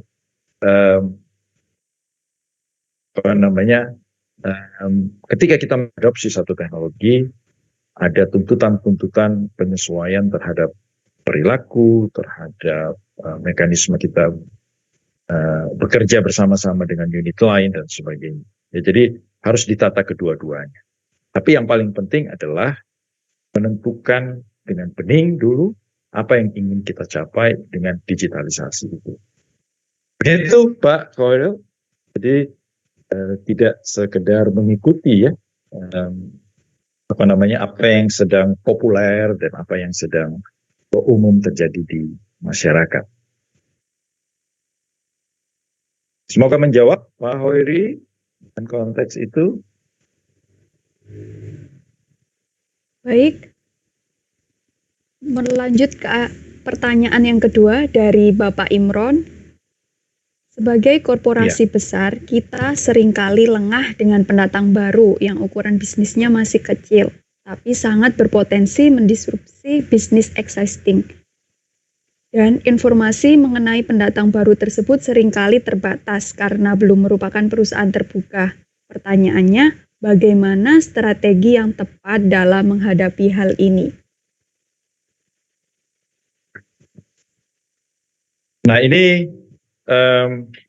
juga satu pertanyaan yang sangat relevan, Pak Imron ya, bahwa kita sering lengah memang sebagai korporasi besar dan tidak melihat apa yang sedang terjadi karena kita tidak menganggap bahwa pasar itu terlalu kecil dan sebenarnya tidak relevan dengan apa yang kita lakukan. Jadi sering sekali karena bias seperti itu. Tetapi memang bahwa perusahaan-perusahaan kecil itu tentu bukan perusahaan terbuka sehingga Anda tidak bisa mengidentifikasi secara terang benderang juga ya, tetapi kita bisa mengamati sebenarnya apa yang sedang terjadi di dalam industri. Makanya tadi di dalam strategic analysis itu kita harus terus-menerus melihat apa yang sedang terjadi di dalam industri ini. Salah satu hal yang penting selain industri, pemain di dalam industri ya, dan apa yang sedang terjadi di dalam industri, kita juga perlu melihat potensi dari produk pengganti. Nah, ini akan bisa menjadi competitors tadi. Jadi baik dia adalah perusahaan kecil yang bisa mendistribusi ataupun perusahaan lain yang berada di luar dari industri kita, tetapi bisa menjadi pengganti dari produk yang kita gunakan ataupun solusi yang kita berikan. Saya ambil contoh saja salah satu di dalam industri GPS. Dulu kita menggunakan GPS, standalone GPS, Garmin misalnya gitu ya. Sekarang kita nggak pernah menggunakan lagi. Kita menggunakan Google Map. Ya. Nah, Google Map itu bukan berasal dari industri yang sama, tapi dia mendisrupsi karena tidak sadar bahwa ada uh, perusahaan lain yang mampu memberikan pemenuhan atas kebutuhan yang sama. Maka tadi, jadi strategi terbaik adalah Anda harus selalu dengan konsisten melakukan skimming terhadap external environment Anda, mengamati apa yang sedang terjadi di sana. Tentu layanan yang dilakukan oleh perusahaan kecil ini, ya yang baru ini, bukan tidak terdeteksi sama sekali, tapi ini persoalan apakah kita mau mengamati atau tidak. Jadi dengan mengamati, saya kira kita menjadi lebih awas dan melihat apakah memang perusahaan kecil ini berpotensi untuk mendisrupsi existing business, ataukah memang perusahaan ini ada dan akan hanya melayani satu ceruk pasar spesifik yang mungkin bagi kita tidak relevan untuk melayani ceruk pasar tersebut. Ya, jadi membuka mata kita, ke pikiran kita untuk selalu awas terhadap apa saja yang terjadi dengan external environment. Ya, moga-moga menjawab paling tidak Pak Imron untuk memberikan arahan seperti itu. Baik, terima kasih Bapak atas jawabannya yang sangat luar biasa. Pertanyaan selanjutnya dari Bapak Gugus. Bagaimana pandangan Bapak mengenai poin Faisal tadi jika akuisisi menggunakan metode leverage buyout yang dapat meningkatkan risk perusahaan? Iya. Monggo. Ya ini memang baik. Pak Gugus, ini leverage buyout ini harus dilakukan dengan hati-hati. Sekali lagi, due diligence menjadi sangat penting di dalam akuisisi. Jadi kita perlu tahu betul bahwa jangan hanya ada di atas kertas soal finansial bahwa kita akan dengan akuisisi ini akan memberikan create value. Dalam penelitian 60% dari akuisisi itu justru reduced value for the shareholders. Karena tidak diidentifikasi dengan baik bahwa ketika sudah mengakuisisi dia akan diinternalisasi. Nah, kalau tidak ada kesepahaman, ketidakcocokan dan sebagainya, perbedaan-perbedaan dalam non-teknis itu tadi, maka apa yang diharapkan akan diperoleh itu justru jauh dari sana. Nah, maka dengan leverage buyout itu resiko yang luar biasa karena kita tidak create value yang lebih besar lagi.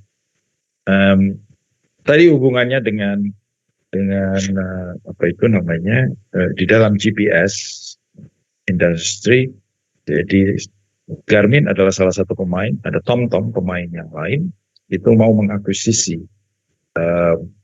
perusahaan kartografi, sangat penting peta bagi mereka. Itu dengan biaya yang luar biasa, leverage buyout, dan dengan pinjaman yang melebihi dari separuh yang harus mereka bayarkan. Nah, tetapi mereka tidak sadar bahwa dalam 3-4 tahun kemudian muncul produk pengganti tadi, sehingga orang beralih, tidak lagi harus membeli stand-alone GPS, tetapi dengan smartphone saja, dengan aplikasi Google Map tadi sudah cukup untuk memenuhi itu semua. Nah, tidak berhasil di dalam konteks ini. Memang dia meningkatkan risiko, tetapi oleh karena itu due diligence harus dilakukan dengan sangat baik untuk memastikan bahwa potensi-potensi risiko itu bisa diminimasi. Ya, demikian ya Pak Gugus.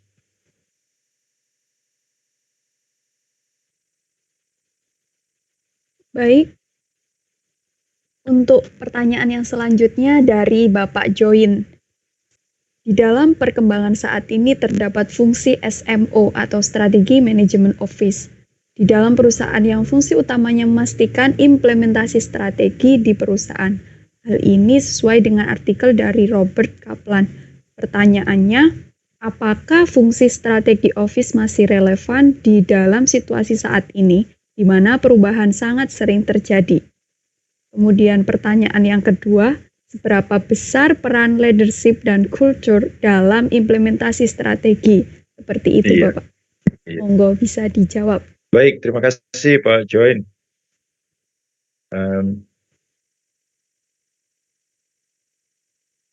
Poin nomor 2, sangat bahwa peran leadership dan culture dalam implementasi harus itu.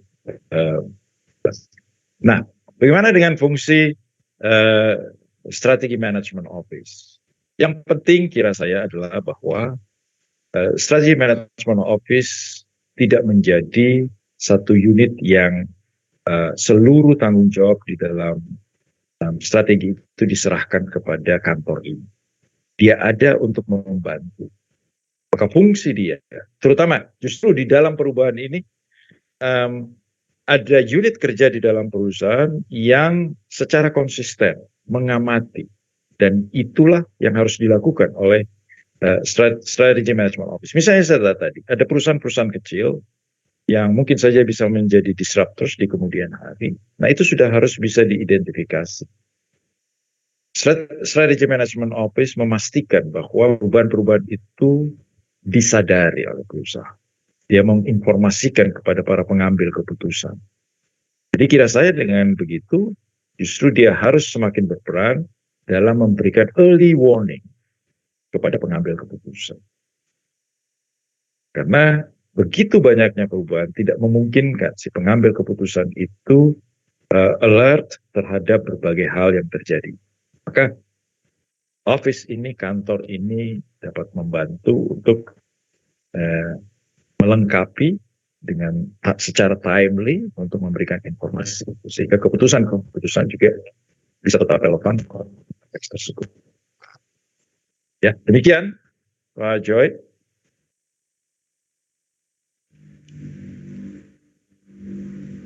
Baik, terima kasih Bapak atas jawabannya yang sangat luar biasa. Mengingat waktu yang hanya tersisa 3 menit, kami bacakan satu pertanyaan lagi dari Bapak Ade. Pertanyaannya, menghadapi era disruption saat ini, bagaimana kita bisa tetap relevan dan agile dengan mengaplikasikan ASM ini? Seperti itu, Bapak. Iya, relevansi tentu hanya kalau kita menyesuaikan diri. Dan agile berarti kita sigap untuk tidak menunda untuk melakukan perubahan itu ya. Jadi supaya kita bisa tetap relevan, memang kita tidak bisa menutup diri. Jadi tadi bagi perusahaan Strategic Management Office bisa membantu untuk mengidentifikasi apa yang sedang terjadi. Jadi sehingga kemudian dengan cepat bisa diinformasikan dan menyesuaikan atau merespons apa yang sedang yang memang penting untuk segera dilakukan. Jadi intinya adalah kita tidak menutup diri.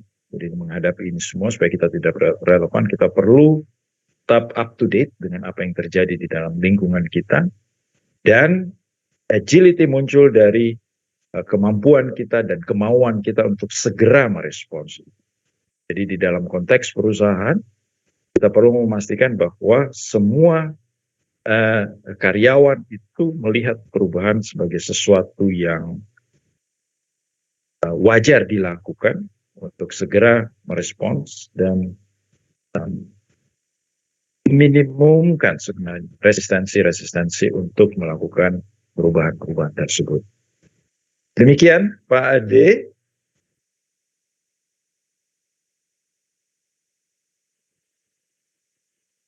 Baik, terima kasih Bapak atas jawabannya. Dari Bapak Franky mungkin ada closing statement Bapak? Ya, baik. Pak Iva, Pak, terima kasih atas kesempatan untuk sharing seperti ini. Topik-topik yang kita diskusikan pada hari ini, sebenarnya bisa kita dalami lebih jauh lagi, itu saja. Tapi karena waktu yang terbatas, kita memang mencoba melihat dulu di dalam perspektif yang lebih umum, sebelum kita bisa membahas secara lebih mendalam. Respons yang Ibu dan Bapak sampaikan sangat baik dan sangat relevan, mengingat demikian bahwa ini semua menjadi indikasi bahwa insan SIG berupaya untuk terus relevan dan berupaya untuk terus meningkatkan kapabilitas. Ya, karena atas dasar itu sajalah sebenarnya memang kita akan mampu membawa perusahaan menjadi terus bertumbuh dan berkelanjutan. Jadi dengan demikian, saya berharap Ibu dan Bapak sekalian terus-menerus berupaya untuk mempertajam dan membangun keunggulan bersaing demi pertumbuhan berkelanjutan bagi SIG. Sekali lagi, terima kasih atas perhatian dan juga diskusi yang sudah kita lakukan pada hari ini. Baik, kembali kami ucapkan terima kasih kepada Bapak Franky atas materi, jawaban pertanyaan, dan penguatannya pada pagi hari ini. Semoga kita semua, khususnya insan SIG Group, dapat menerapkan ilmu yang telah didapat.